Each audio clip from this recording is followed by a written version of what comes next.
مركز الكويت لتوثيق العمل الإنساني فنار.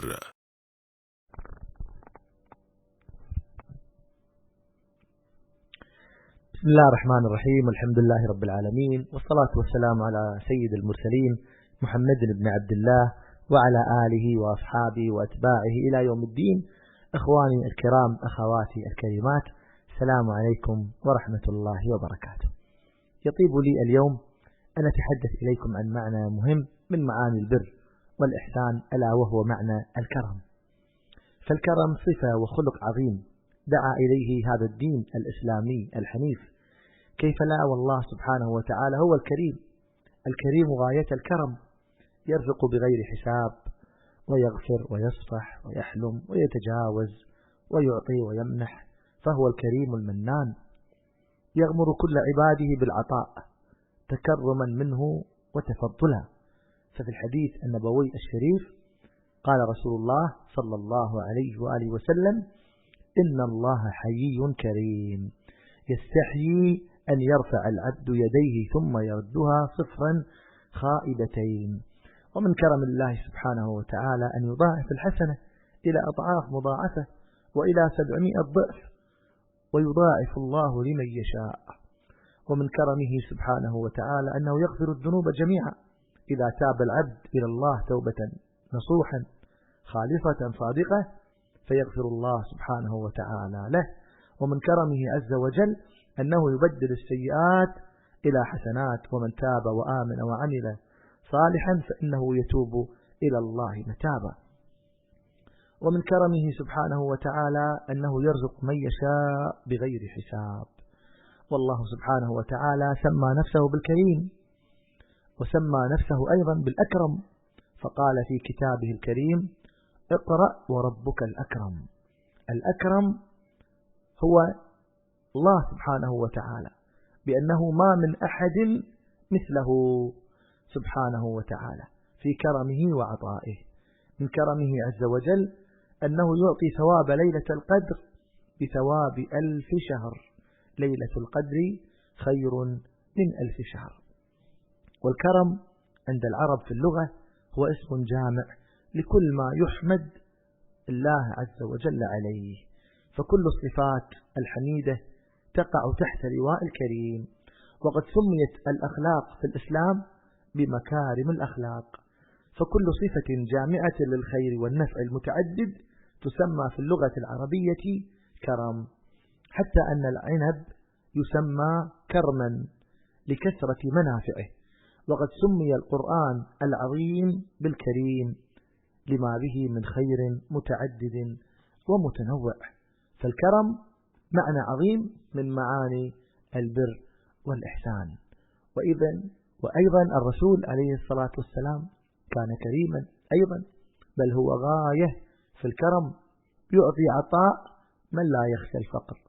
وكان كرمه صلى الله عليه وسلم مضرب الأمثال.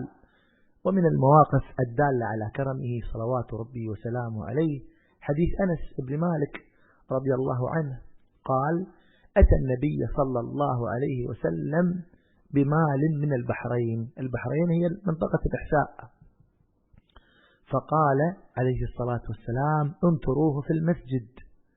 وكان أكثر مال أتي به رسول الله صلى الله عليه وسلم. فخرج رسول الله صلى الله عليه وسلم إلى الصلاة ولم يلتفت إليه، فلما قضى الصلاة جاء فجلس إليه، فما كان يرى أحدا إلا أعطاه. هذا من كرمه صلى الله عليه وسلم. فما يقول أنس: فما كان يرى أحدا، يعني النبي صلى الله عليه وسلم، فما كان يرى أحدا إلا أعطاه.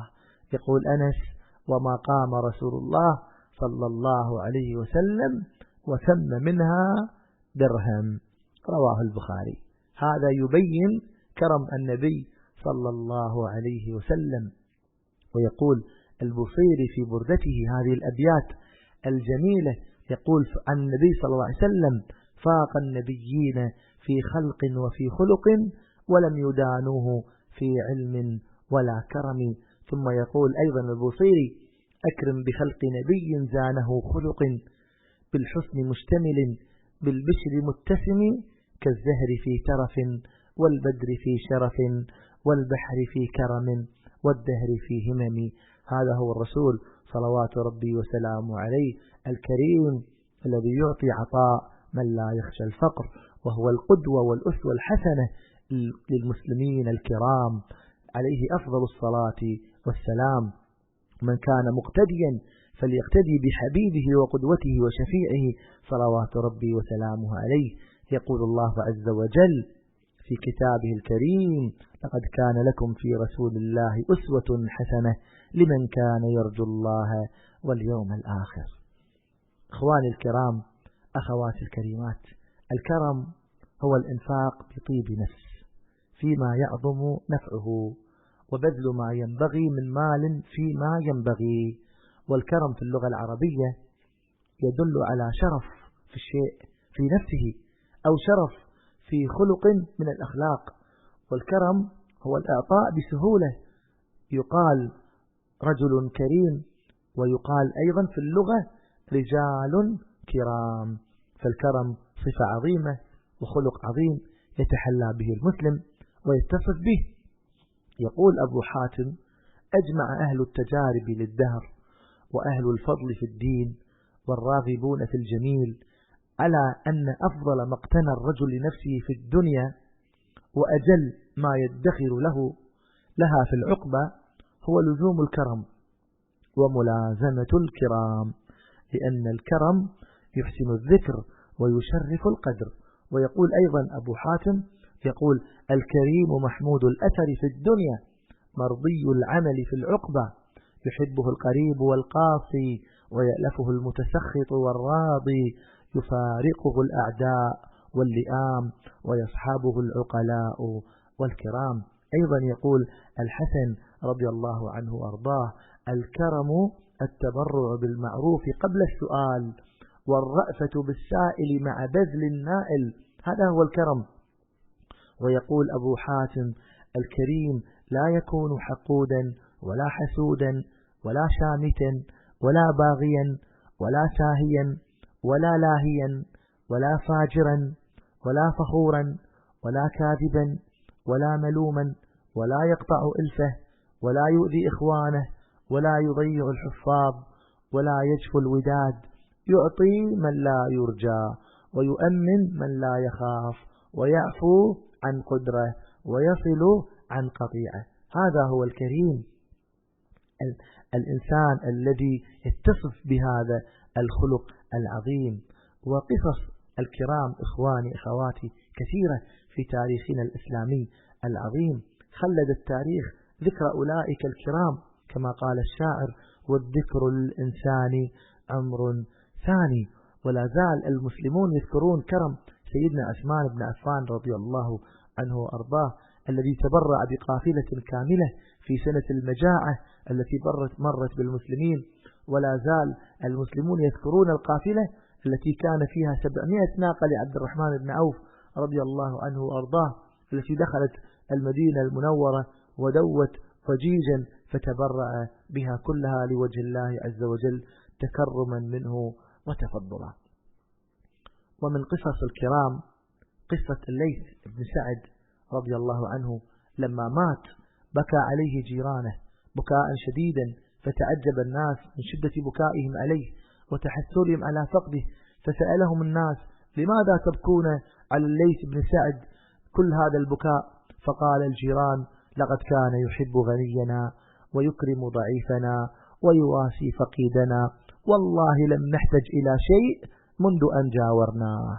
هذا هو الإنسان الكريم الذي يكرم إخوانه ويكرم أحبابه وأصدقائه وجيرانه وإخوانه من المسلمين، يحب الجميع ويواسي الجميع، يواسيهم بماله وبجاهه وبكل ما يستطيع. هذا هو الكرم، بل هو غاية الكرم.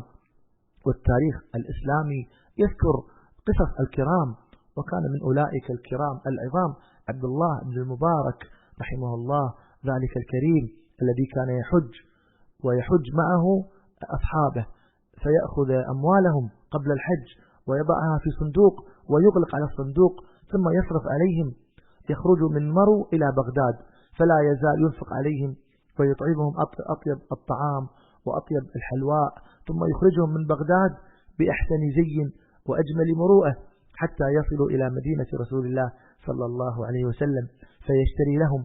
ثم إذا وصلوا مكة وقضوا حجهم قال لهم: ما أمروكم عيالكم أن تشتروا لهم من متاع مكة؟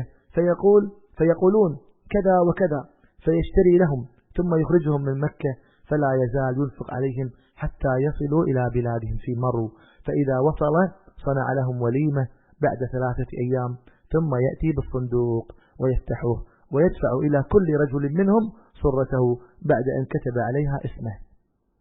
فما أجمل هؤلاء الكرام وما أجمل قصص هؤلاء الكرام. علينا أن نتحلى بما كانوا عليه، فتشبهوا إن لم تكونوا مثلهم، إن التشبه بالكرام فلاح. وإن تاريخنا الإسلامي المجيد تكرر فيه أولئك الكرام في كل مكان في كل زمان، مما يدل على أن في المسلمين كرماء يكرمون الناس ويتحلون بصفة الكرم. الكرم له معنى عظيم إخواني أخواتي، الكرم له معنى عظيم عند الكرماء، فهم يكرمون الناس بقدر ما أكرمهم الله عز وجل من فضله، يتذكرون نعم الله عليهم فيشكروه عليها بإكرام الناس. حكي أن امرأة سألت الليث بن سعد شيئا من عسل، فبعث إليها بإناء كبير من عسل، فقيل لليث بن سعد إنها كانت تقنع بدون هذا، فقال الليث: إنها سألت على قدر حاجتها، ونحن نعطيها على قدر النعمة علينا. إذا كان الله عز وجل قد أكرمنا بالمال والخير والسعة في الرزق وهذه النعم الكبيرة، يجب علينا أن نشكر الله عز وجل عليها، وشكرنا لله عز وجل أن نكرم أولئك الناس من المحتاجين ومن الأرحام والجيران والأصدقاء. فإذا كان الله عز وجل قد أكرمنا فعلينا أن نكرم عباده. وكان الليث بن سعد لا يتكلم كل يوم حتى يتصدق على 360 مسكينا. وما أجمل أن يكون المسلم كريما بماله ووقته وجاهه، ينفقه في وجوه الخير المتعددة والمتنوعة مرضاة لله عز وجل، وشكرا له على ما أنعم به عليه، وتقربا لله عز وجل، وخدمة للمسلمين من الفقراء والمساكين والمحتاجين. ونسأل الله عز وجل أن يجعلنا من أولئك الكرماء الذين يكرمون الناس بالعطاء وبالإنفاق وبالجود وبالإحسان، وأن نسأل الله تبارك وتعالى أن يبارك في كل الكرماء، وأن يجزل لهم العطاء، وأن يجزيهم في الدنيا خيرا، وأن يجزيهم في الآخرة خير الجزاء، كما نسأله سبحانه وتعالى أن يحبب إلينا الكرم والعطاء والبذل والجود والسخاء والإنفاق، فهذه كلها معاني من معاني البر والإحسان التي دعانا إليها ربنا تبارك وتعالى. وما أحوجنا إلى أن نكون من أولئك الذين نكرم الناس فيغدق الله عز وجل علينا من كرمه ومنه وعطائه وإحسانه. فالله سبحانه وتعالى يقول في كتابه الكريم: فمن أعطى واتقى وصدق بالحسنى فسنيسره لليسرى. فالمسلم كريم بعطائه لإخوانه وتفقده لجيرانه ووصله مع أرحامه، يبحث عن المحتاجين، يتفقد المكروبين، يواسي المحرومين. هذا هو الكريم من أمة محمد صلى الله عليه وسلم. نسأل الله عز وجل أن يرزقنا صفة الكرم لنكون من الكرماء الذين يكرمهم الله سبحانه وتعالى في الدنيا، ويكرمهم أيضا في الآخرة في مقعد صدق عند مليك مقتدر. والله سبحانه وتعالى يقول: هل جزاء الإحسان إلا الإحسان. وإلى أن ألتقي معكم في الغد بإذن الله مع معنى آخر جديد من معاني البر والإحسان، أستودعكم الله وإلى اللقاء، والسلام عليكم ورحمة الله وبركاته.